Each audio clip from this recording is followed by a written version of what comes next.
You're listening to the Angry Marks Podcast Network.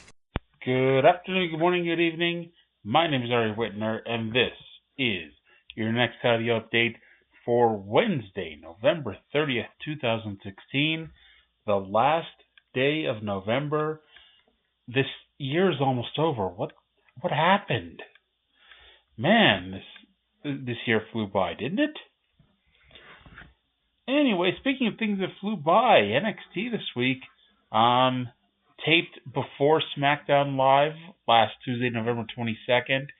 So tonight, and tonight only, we're hailing from Ottawa.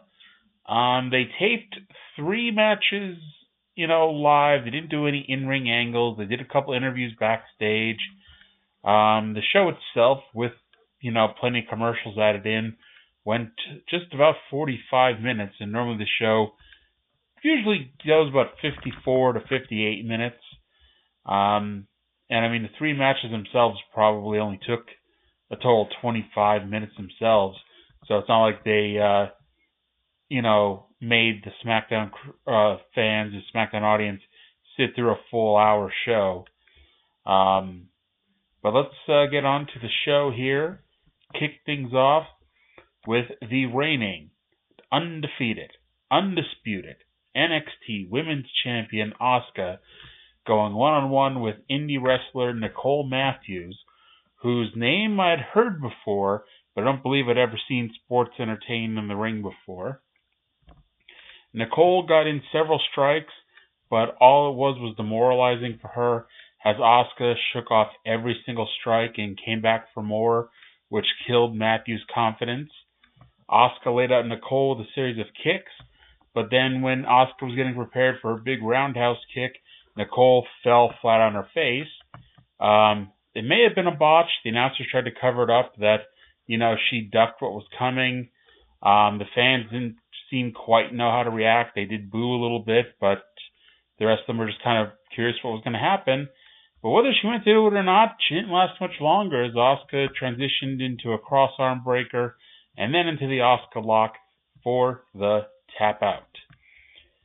Last week, Rich Swann was closing in on a victory over Kona Reeves when Sanity hit the ring and laid out Swann. No Way Jose came out and made a challenge to EY for a match, which set up their bout coming up. Just a reminder, by the way, this Saturday in Osaka, Japan, Shinsuke Nakamura gets his rematch, will challenge Samoa Joe for the NXT Championship. I imagine that match is going to air next week. I could be wrong, but, that's what I'd assume.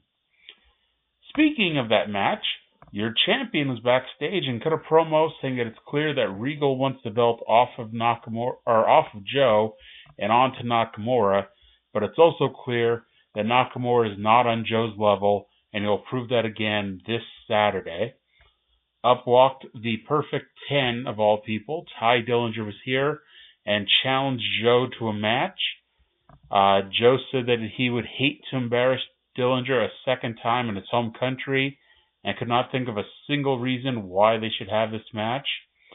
Dillinger said that he didn't need 10 reasons, he only needed 1, and slapped your champion square across the face. Sorry, Ty, but I think Joe was about to kill you. And that match was then made for later tonight. Then we got Eric Young versus No Way Jose. A lot of fans were into Jose. I don't think, any of them have probably ever seen him wrestle. Maybe I'm wrong, but I don't think they had. And, the kids are clapping along to his very catchy theme song. There are people in the crowd, adults in the crowd, literally dancing along to the theme song. So it does show that, I think at the very least, even if Jose is not the greatest worker in the world, he's not bad, but, he's definitely got a long way to go. I think when he gets up to the main roster, if he gets up to the main roster, I think he'll be a very successful part of the mid-card at the very least, if, maybe not more. Jose got in a lot of offense here, and, probably would still be beating up Eric Young to this day if Alexander Wolf wasn't out there distracting Young. distracting Jose. Young drops Jose neck first on the top rope. EY at one point used a dragon sleeper where he was standing on the middle rope and hanging Jose from the middle rope while in the sleeper. Jose made his comeback and was seemingly on the verge of yet another win in spite of Wolf's attempts again at interference, but Nikki Cross and Sawyer Fulton also interfered, and that was too much. The former TNA World Champion picked up the win with the wheelbarrow neckbreaker. After the match, Nikki Cross tried time and again to go crazy on Jose, but kept being restrained. Finally, when they were halfway up the aisle, Cross broke free, ran back into the ring, and laid out No Way Jose with a missile dropkick. Next week, we'll be joined by the new NXT Tag Team Champions, Johnny Gargano, Tommaso Ciampa, who will make their first appearance since winning the belts. Asuka cut a promo backstage saying that she hasn't changed. She just wants competition, but there isn't any left.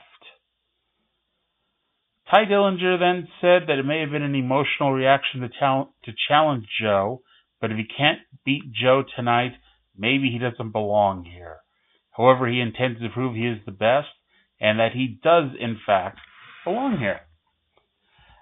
During the commercial at this point, they hyped up the Osaka Live event and flat out said that they were taping it for the WWE Network, but didn't say what would air on the network.